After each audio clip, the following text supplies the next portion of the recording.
So the State Bank of India on St. Mark's Road was our laboratory for managing in an integrated way wet and dry waste of about 100 kgs of waste per day. With this confidence, we decided to take out into the community in the area of Koramangala.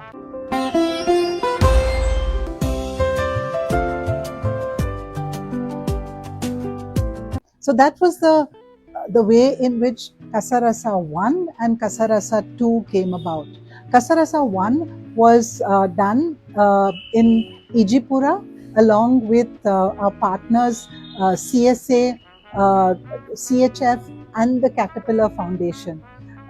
Here again we set up both an integrated center for wet and dry waste management. The catchment area for this, the waste came from the neighboring Rajendra Nagar, which was a low income area.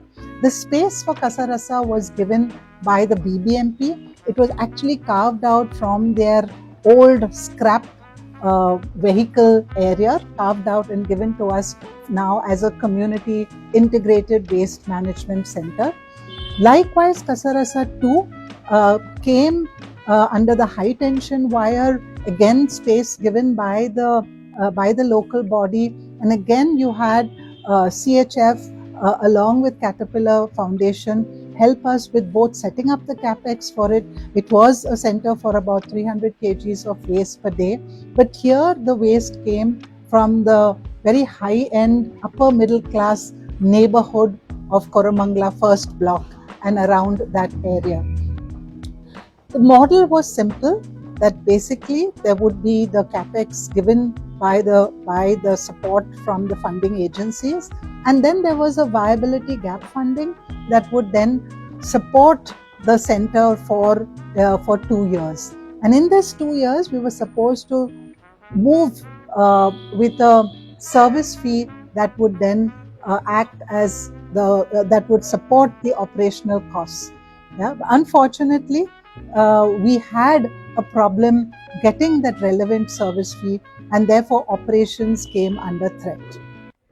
Apart from processing waste, I would say that the biggest contribution of Kasarasa centers has been as learning centers for people from all strata.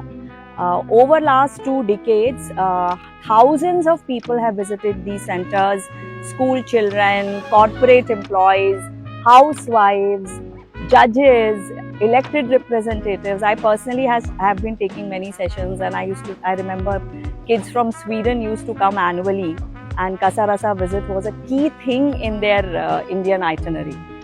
And it was a learning center not just for outsiders. Those of us old-timers in Saahas, when we applied, Wilma asked us to spend a day or two in Kasarasa, and the interview was based on our observations and learning there in Kasarasa. I would say that in my own personal visit and a lot of people that I have interacted with, their main learning at Kasarasa was one, that how clean waste was when it was so segregated, how much better it was to handle, to sort, to turn into a resource when it was so segregated. And second, how complicated dry waste sorting is, especially when you have mixed materials. Like first time I had seen a dairy being dismantled, and it was quite a task for the person to remove the metal portion, the plastic, the paper, color paper, white paper. And that then led me to think before buying any product that it should be largely single material product, which is then easier to sort and recycle.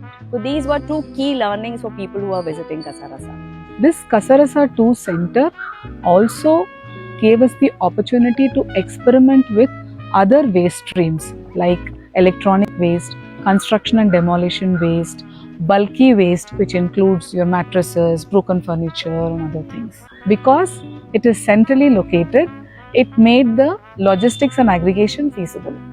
And the Koramangala Resident Welfare Association has played a key role in management of this facility. So the RWA in Koramangala 1 was very helpful and useful in the outreach that they did, so that citizens gave us segregated waste. We have set up a similar space in NCR region called Ecogram, where we can see multiple solutions in action.